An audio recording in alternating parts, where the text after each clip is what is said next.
یقیناً تمام تعریفیں اللہ تعالیٰ کے لیے ہیں. ہم اس کی تعریف بیان کرتے ہیں اور اسی سے مدد طلب کرتے ہیں اور اسی سے مغفرت طلب کرتے ہیں. ہم اپنے نفس کی شرارتوں اور اپنے برے اعمال سے اللہ تعالیٰ کی پناہ مانگتے ہیں. اللہ تعالیٰ جسے ہدایت دے اسے کوئی گمراہ کر نہیں سکتا، اور جسے گمراہ کر دے اسے کوئی ہدایت نہیں دے سکتا. اور میں گواہی دیتا ہوں کہ اللہ کے علاوہ کوئی معبود برحق نہیں، وہ تنہا ہے، اس کا کوئی شریک نہیں. اور میں گواہی دیتا ہوں کہ محمد صلی اللہ علیہ وسلم اس کے بندے اور رسول ہیں. اللہ اپنے بندے اور رسول محمد صلی اللہ علیہ وسلم پر رحمتیں اور سلامتیاں نازل فرما. اے ایمان والو، اللہ سے ڈرو جیسے اس سے ڈرنے کا حق ہے، اور تم ہرگز نہ مرو مگر اس حال میں کہ تم مسلمان ہو. اے لوگو، اپنے اس رب سے ڈرو جس نے تمہیں ایک جان سے پیدا کیا اور اسی سے اس کی بیوی کو پیدا کیا، اور ان دونوں سے بہت سے مردوں اور عورتوں کو دنیا میں پھیلا دیا. اور اس اللہ سے ڈرو جس کا واسطہ دے کر تم ایک دوسرے سے مانگتے ہو، اور قطع رحمی سے بچو، بے شک اللہ تعالیٰ تمہاری نگرانی کر رہا ہے. اے ایمان والو، اللہ سے ڈرو اور درست بات کہا کرو، وہ تمہارے کاموں کی اصلاح کر دے گا اور تمہارے گناہوں کو معاف کر دے گا. اور جو اللہ اور اس کے رسول کی اطاعت کرے گا وہ یقیناً بڑی کامیابی سے سرفراز ہوگا. حمد و صلات کے بعد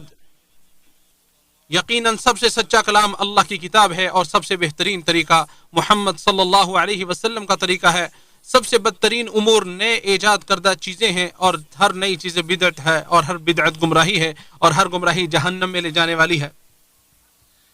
مومنو،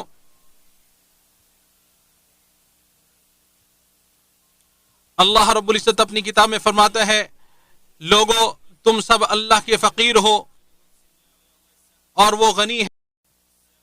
مومنو، اللہ تعالیٰ نے اپنی کتاب میں اپنے بندوں کے لیے اپنی صفات کے ذریعے تجلی فرمائی ہے.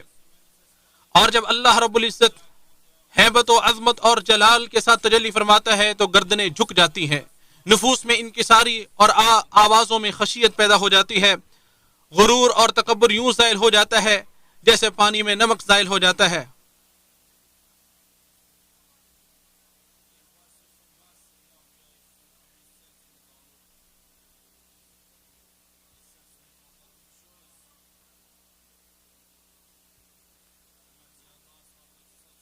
اللہ رب العزت فرماتا ہے کہ آسمان و زمینوں کو پیدا کرنا تمہیں پیدا کرنے سے کہیں بڑا ہے، لیکن اکثر لوگ نہیں جانتے. اور جب اللہ رب العزت اپنے کامل و اکمل ناموں اور خوبصورت صفات کے ساتھ تجلی فرماتا ہے اور افعال کا جمال ذات کے کمال پر دلالت کرتا ہے تو قوت محبت سے بندے کا دل اسی قدر بھر جاتا ہے جس قدر اسے صفات جمال و کمال کی معرفت ہوتی ہے. پھر بندے کے دل میں محبت الہی کے سوا کچھ نہیں رہتا، اور اس کی یہ محبت تکلف سے بالکل پاک، بالکل طبیعی اور فطری محبت ہوتی ہے.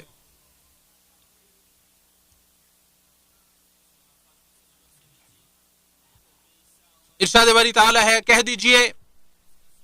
اگر تم اللہ تعالیٰ سے محبت کرتے ہو تو میری اطاعت کرو، میری فرما برداری کرو، وہ تمہارے گناہ معاف کر دے گا. اور جب اللہ سبحانہ و تعالی رحمت و احسان اور لطف و کرم پر مشتمل صفات کے ساتھ تجلی فرماتا ہے تو بندے کی امیدیں مضبوط ہو جاتی ہیں، اس کی امنگیں بڑھ جاتی ہیں، اس کی آرزویں قوی ہو جاتی ہیں، اپنے پروردگار کی جانب چلتا ہے. امید کا خودی خواہ راستے میں اس کی سواری کو چلاتا ہے، اور جب امیدیں قوی اور مضبوط ہو جاتی ہیں تو وہ اپنے کام کو مزید لگن اور محنت کے ساتھ کرتا ہے. اور جب اللہ سبحانہ و تعالی عدل و انصاف، انتقام، غیظ و غضب اور عذاب و عقاب والی صفات کے ساتھ تجلی فرماتا ہے تو نفس امارہ خوف میں مبتلا ہو جاتا ہے. شہوت پرستی، غیظ و غضب، لہو و لعب اور حرام کردہ کاموں میں رغبت و حرص جیسی اس کی خصلتیں دم توڑ جاتی ہیں یا کم از کم کمزور پڑ جاتی ہیں. اس کی فطرتی برانگیختی اور تیزی تھم جاتی ہے. پھر خوف و خشیت اور ہیبت الہی کا کچھ حصہ اس کے نصیب میں آتا ہے. اور جب اللہ سبحانہ و تعالی امر و نہی، عہد و پیمان، وصیت، بعثت انبیاء و رسول، نزول کتب اور شریعتوں کے مقرر کرنے سے متعلقہ صفات کے ساتھ تجلی ڈالتا ہے تو نفس میں قبول کرنے کی قوت انگڑائی لیتی ہے. اوامر الہی کو نافذ کرنے، ان کی نشر و اشاعت اور تبلیغ کرنے، ان کے ذریعے ایک دوسرے کو واعظ و نصیحت کرنے اور انہیں یاد کرنے کا جذبہ پیدا ہوتا ہے. نیز خبروں کی تصدیق کرنے، حکموں کو ماننے اور منع کردہ کاموں سے اجتناب کرنے کا شوق پیدا ہوتا ہے. اور جب اللہ سبحانہ و تعالیٰ کے سننے دیکھنے اور علم جیسی صفات کا تذکرہ پیدا ہوتا ہے تو بندے کی قوت حیا بیدار ہوتی ہے، پھر اپنے رب سے شرمانے لگتا ہے کہ کہیں وہ اسے ناپسندیدہ کام کا ارتکاب کرتے ہوئے دیکھ نہ لے، یا اس سے ناپسندیدہ بات نہ سن لے، یا اپنے باطن میں کوئی ایسی بات نہ چھپا لے جو اسے ناراض کر دے۔ چنانچہ اس کی حرکات و سکنات، باتیں اور شعور و وجدان سب شریعت کے عین مطابق ہو جاتے ہیں، بے سروپا نہیں ہوتے اور نہ ہی خواہش نفس اور طبیعت و طینت کے زیر فرما رہتے ہیں۔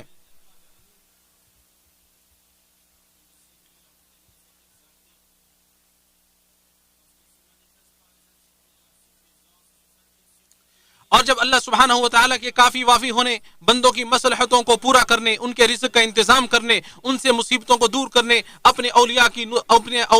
کی نصرت و تائید کرنے اور ان کے ساتھ معیت خاصہ جیسی صفات کا تذکرہ ہوتا ہے تو بندے کا اللہ پر توکل مضبوط ہو جاتا ہے، معاملات اسی کے سپرد کر کے اس پر راضی رہنے میں اسے تقویت ملتی ہے۔ نیز اللہ سبحانہ و تعالیٰ کی رضا و مشیت سے جو کچھ بندے پر گزرتا ہے اس پر رضامند رہنے میں بھی مدد ملتی ہے۔ اور توکل کا معنی یہ ہے کہ بندہ یہ جان لے کہ اللہ ہی میرے لیے کافی ہے، وہ جو بھی میرے لیے انتخاب کرتا ہے بہتر ہی کرتا ہے، چنانچہ وہ اس پر مکمل بھروسہ کرتا ہے، اس کے کیے ہوئے پر راضی رہتا ہے اور اس کے انتخاب پر رضامند رہتا ہے۔ ارشاد باری تعالیٰ ہے جو اللہ تعالیٰ پر توکل کرتا ہے اللہ ہی اس سے کافی ہو جاتا ہے۔ اور جب اللہ سبحانہ و تعالیٰ عزت و عظمت اور کبریائی جیسی صفات کے ساتھ تجلی فرماتا ہے تو اس کی عظمت کے ساتھ نفس مطمئنہ یعنی اطمینان والا نفس متواضع ہو جاتا ہے، اس کی عزت کے سامنے عاجز و انکسار ہو جاتا ہے، اس کی کبریائی کے سامنے جھک جاتا ہے، دل اور اعضائے جسم خشوع و خضوع اختیار کر لیتے ہیں، چنانچہ انسان پر مزید سکینت طاری ہو جاتی ہے، اس کے دل، زبان، اعضائے جسم اور سیرت و کردار میں وقار نظر آنے لگتا ہے، اس کا طیش، غضب و غیظ کی حدت اور اس کی قوت جاتی رہتی ہے۔ جب بندہ اپنے پروردگار کو پہچان لیتا ہے تو اس کے لیے اس کی الوہیت پر مبنی بالخصوص محبت والی صفات کو ذہن نشین کر لینا بھی ضروری ہو جاتا ہے۔ نیز اس کی ملاقات کا شوق، اس کے ساتھ مانوسیت اور خوشی، اسی کے کاموں میں شادمانی، اس کے تقرب کے حصول میں مقابلہ بازی، اس کی اطاعت کے ذریعے اس کی محبت کو طلب کرنا، مسلسل اس کے ساتھ ناتا جوڑے رکھنا اور مخلوق سے کنارہ کشی کر کے اسی کی طرف متوجہ ہونا از حد ضروری ہو جاتا ہے، یہاں تک کہ ساری کائنات کو چھوڑ کر وہی ذات انسان کی مطلوب و مقصود بن جائے۔ اسی طرح اس کی ربوبیت پر مبنی صفات کو ذہن نشین رکھنا بھی بہت ضروری ہو جاتا ہے، اس پر توکل کرنا، اسی کے در کا محتاج رہنا، اسی سے مدد مانگنا، اسی کے لیے خشوع و خضوع اور عاجزی و انکساری اختیار کرنا بھی از حد ضروری ہو جاتا ہے۔ ارشاد باری تعالی ہے اگر ہم اس قرآن کو پتھروں پہاڑوں پر نازل کر دیتے تو آپ دیکھتے وہ بھی اللہ کے ڈر سے ریزہ ریزہ ہو جاتے۔ یہ مثالیں ہیں ہم بیان کرتے ہیں تاکہ لوگ غور و فکر کریں۔ اللہ تعالیٰ میرے اور آپ کے لیے قرآن عظیم کو باعث برکت بنائے، مجھے اور آپ سب کو اس کی آیات اور ذکر حکیم سے نفع پہنچائے۔ جو میں نے کہا آپ نے سماعت کیا، میں بلند اور عظمت والے اللہ سے اپنے لیے اور آپ سب کے لیے استغفار کرتا ہوں، اور تم بھی اس سے مغفرت طلب کرو، بے شک وہ بہت زیادہ معاف کرنے والا اور رحم کرنے والا۔ تمام تعریفیں اللہ سبحانہ و تعالیٰ کے لیے ہیں، بہت زیادہ تعریفات جس طرح کہ وہ مالک پسند کرتا ہے، اور درود و سلام نازل ہوں کائنات کے مخلوق کے سب سے بہترین ہستی اور ذات اللہ کے پیارے نبی صلی اللہ علیہ وسلم پر۔ اے اللہ پیارے نبی محمد صلی اللہ علیہ وسلم پر درود و سلام نازل فرما۔ اے ایمان والو اللہ سے ڈرو اور سچے لوگوں کے ساتھ ہو جاؤ۔ اللہ کے بندو، جس شخص کو اپنے پروردگار کی مکمل معرفت حاصل ہو جاتی ہے وہ اس بات کی گواہی دیتا ہے کہ اس کی الوہیت ربوبیت کی دلیل ہے اور اس کی ربوبیت الوہیت کی دلیل ہے، اس کی ملکیت اور بادشاہت اسی کے قابل حمد و ثنا ہونے کا باعث ہے، اس کا عفو و درگزر اس کی طاقت و قوت کا گواہ ہے، اس کے فیصلے حکمت پر مبنی ہوتے ہیں، اس کی طرف سے آنے والی بلا و مصیبت میں اس کی نعمت مضمر ہوتی ہے، اس کے روکنے میں عطا و بخشش پنہاں ہوتی ہے، اس کی کمیت، اس کی قیومیت اور ہماگیر بادشاہت اس کے لطف و کرم اور احسان و رحمت کا منہ بولتا ثبوت ہے، اس کا انتقام عادلانہ ہے، اس کی مغفرت اور معافی اور ستر پوشی اس کے جود و کرم کی نشانی ہے، اس کے اوامر و نواہی حکمت و نعمت سے لبریز ہیں، اس کی رضامندی اور ناراضی اس کے غالب ہونے کی علامت ہے، مہلت اور ڈھیل دینے میں اس کی بردباری جھلکتی ہے، اس کی عنایت و توجہ میں اس کا لطف و کرم بولتا ہے، اور اس کی بے رخی اور بے توجہی میں اس کی بے نیازی ہے۔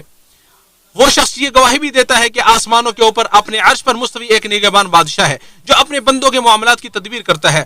ان کے لیے اوامر و نواہی صادر کرتا ہے، پیغمبروں کو مبعوث کرتا ہے، کتابیں نازل کرتا ہے، جو راضی بھی ہوتا ہے ناراض بھی، ثواب بھی دیتا ہے اور سزا بھی، عطا بھی کرتا ہے اور روکتا بھی، عزتیں دیتا ہے اور ذلتیں بھی، بلندیاں عطا کرتا ہے اور پستیاں بھی، سات آسمانوں کے اوپر سے دیکھتا بھی ہے اور سنتا بھی، ظاہر و پوشیدہ ہر چیز کو جانتا ہے، جو چاہتا ہے کرتا ہے، اور جو ہر کامل صفت کے ساتھ متصف ہے اور ہر عیب سے پاک ہے، ذرہ یا ذرے سے بھی کوئی چھوٹی سی چیز اس کے حکم کے بغیر حرکت نہیں کرتی، اس کے علم کے بغیر کوئی پتہ نہیں گرتا، اس کے ہاں اس کی اجازت کے بغیر کوئی سفارش نہیں کر سکتا، اور اس کے بندوں کا اس کے سوا کوئی مددگار اور سفارشی نہیں ہے۔ اے ایمان والو، یقیناً اللہ تبارک و تعالیٰ نے ہمیں رسول اللہ صلی اللہ علیہ وسلم پر درود و سلام پڑھنے کا حکم دیا ہے۔ ارشاد باری تعالیٰ ہے، بے شک اللہ اور اس کے فرشتے نبی صلی اللہ علیہ وسلم پر درود و سلام بھیجتے ہیں، اے ایمان والو تم بھی ان پر درود بھیجو اور خوب سلام بھیجا کرو۔ اے اللہ بہت زیادہ درود و سلام اور برکتیں نازل فرما اپنے بندے اور رسول ہمارے نبی محمد صلی اللہ علیہ وسلم پر۔ اے اللہ خلفائے راشدین ابو بکر، عمر، عثمان و علی اور تمام صحابہ کرام سے راضی ہو جا، قیامت تک احسان کے ساتھ ان کے نقش قدم پر چلنے والوں سے بھی اور ان کے ساتھ ساتھ ہم سے بھی راضی ہو جا اپنے فضل و کرم اور رحمت سے۔ اے اللہ، اے سب سے زیادہ عزت والے، اے اللہ تو اسلام اور مسلمانوں کو غلبہ عطا فرما، شرک اور مشرکوں کو رسوا فرما، اور ہمارے اس ملک اور تمام اسلامی ممالک کو امن و امان کا گہوارہ اور خوشحالی کا گہوارہ بنا دے۔ اے اللہ ہمارے ملکوں میں امن و امان قائم فرما، ہمارے حکمرانوں اور مسلمانوں کے معاملات کے ذمہ داروں کو اور حکمرانوں کی اصلاح فرما۔ اے اللہ ہمارے حکمران کو اپنی ہدایت کی توفیق دے اور ان کی خصوصی تائید و نصرت فرما، انہیں نیک صالح خیر خواہ وزیر عطا فرما جو خیر و بھلائی کی طرف ان کی رہنمائی کرے اور معاونت کرے۔ اے اللہ ان کے ولی عہد اور ان کے مشیرکار و معاونین کو بھی خیر و بھلائی کی توفیق عطا فرما۔ اے تمام جہانوں کے پالنہار، اسی طرح تمام مسلمان حکمرانوں کو تیری کتاب اور تیرے نبی کی سنت پر عمل کرنے کی توفیق عطا فرما۔ اے اللہ ہمارے گناہوں کو معاف فرما، جو ہم نے معاملات میں اسراف و زیادتیاں کی ہیں وہ بھی معاف فرما، کافروں کے خلاف ہماری مدد فرما۔ اے اللہ ہمارے اگلے پچھلے پوشیدہ اعلانیہ کیے ہوئے سب گناہوں کو معاف فرما، جو کچھ تو ہمارے متعلق جانتا ہے سب معاف فرما۔ تو ہی آگے کرنے والا، تو ہی پیچھے کرنے والا، اور تو ہر چیز پہ قادر ہے، تیرے علاوہ کوئی معبود برحق نہیں، تو پاک ہے، یقیناً ہم ہی ظالم ہیں۔ اے ہمارے پروردگار ہمیں دنیا میں بھلائی اور آخرت میں بھلائی عطا فرما اور ہمیں آگ کے عذاب سے بچا۔ اے ہمارے پروردگار ہم سے مواخذہ نہ کرنا اگر ہم بھول جائیں یا خطا کریں۔ اے ہمارے رب ہم پر کوئی بھاری بوجھ نہ ڈال جیسے تو نے اسے ان لوگوں پر ڈالا جو ہم سے پہلے تھے۔ اے ہمارے پروردگار، اور ہم سے وہ چیز نہ اٹھوا جس کے اٹھانے کی ہم طاقت نہ رکھتے ہوں، اور ہم سے درگزر کر اور ہمیں بخش دے اور ہم پہ رحم کر، تو ہی ہمارا مالک ہے، سو کافر لوگوں کے مقابلے میں ہماری مدد فرما۔ اللہ تعالیٰ عدل کا، بھلائی کا اور قرابت داروں کو تعاون دینے کا حکم دیتا ہے اور بے حیائی کے کاموں، نشائستہ حرکتوں اور ظلم و زیادتی سے روکتا ہے۔ وہ خود تمہیں نصیحت کر رہا ہے، تم نصیحت حاصل کرو۔ بے شک عظمت والے اللہ کو یاد کرو، وہ تمہیں یاد کرے، اس کی نعمتوں پر اس کا شکر ادا کرو، وہ تمہیں مزید عطا کرے۔